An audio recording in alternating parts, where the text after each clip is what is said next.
Selamat siang Ibu, selamat siang teman-teman. Salam sejahtera untuk kita semua. Pada kesempatan ini, saya akan mempresentasikan analisis latar belakang kasus di Provinsi Papua.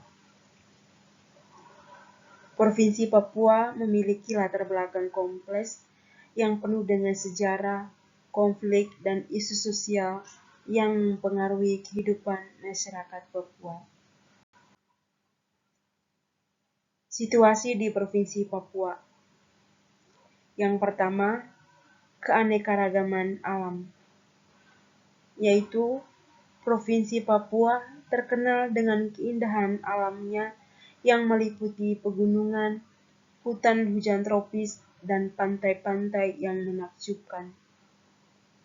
Yang kedua, keanekaragaman budaya, yaitu Provinsi Papua kaya akan budaya yang beragam dengan lebih dari 250 suku yang memiliki tradisi, bahasa, dan adat istiadat sendiri.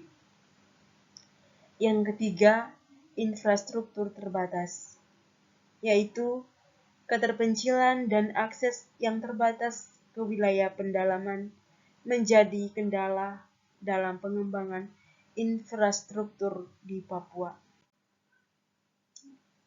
Kondisi geografis Provinsi Papua.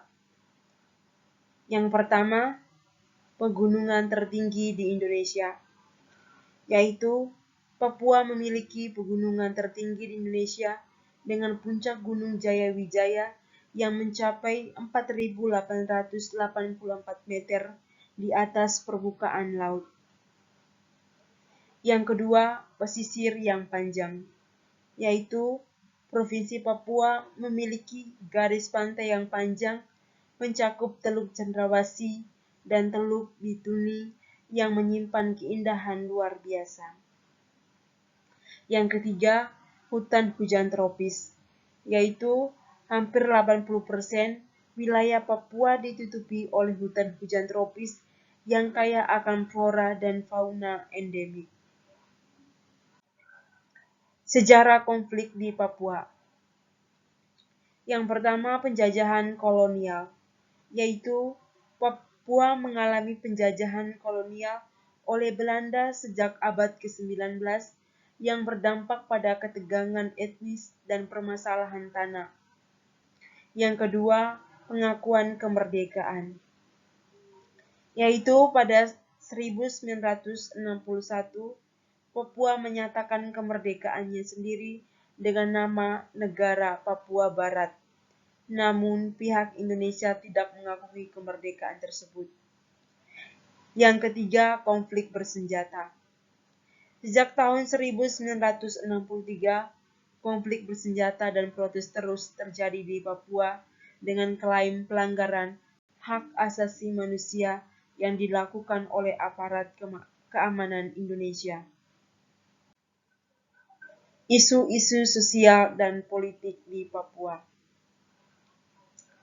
Yang pertama, otonomi khusus, yaitu Papua diberikan status otonomi khusus oleh pemerintah Indonesia pada tahun 2001, namun masih terdapat ketegangan dan keinginan untuk mengadakan referendum. Yang kedua, kekerasan dan pelanggaran hak asasi manusia, yaitu Papua menghadapi masalah kekerasan dan pelanggaran hak asasi manusia termasuk pembatas kebebasan berpendapat dan kesulitan akses ke wilayah konflik. Yang ketiga, infrastruktur dan pembangunan, yaitu kurangnya infrastruktur dan pembangunan yang lambat menjadi tantangan utama meningkatkan kesejahteraan masyarakat Papua. Dampak konflik terhadap masyarakat Papua. Yang pertama, keturunan manusia Papua, yaitu terjebak dan menjadi korban dalam konflik bersenjata.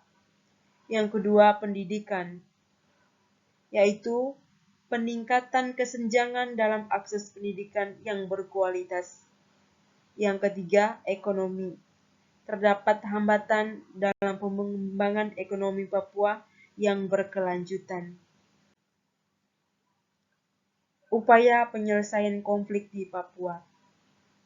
Yang pertama, dialog dan negosiasi, yaitu pemerintah Indonesia terus melakukan dialog dan negosiasi dengan berbagai pihak untuk mencari solusi damai bagi konflik di Papua.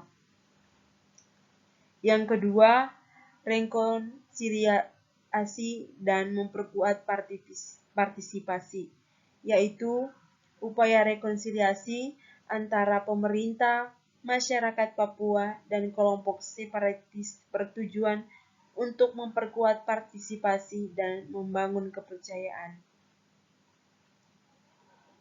Yang ketiga, pengembangan pendidikan, yaitu pemerintah fokus mengembangkan pendidikan berkualitas dan akses yang merata di Papua untuk memperkuat potensi masyarakat dan menyelesaikan konflik secara jangka panjang.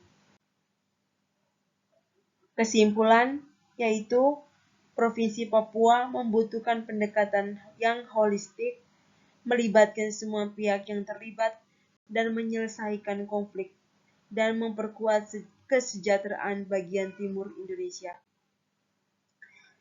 Solusi yang diberikan mencakup peningkatan dialog, pendidikan, dan pembangunan yang berkelanjutan. Sekian presentasi dari saya. Terima kasih dan semoga bermanfaat.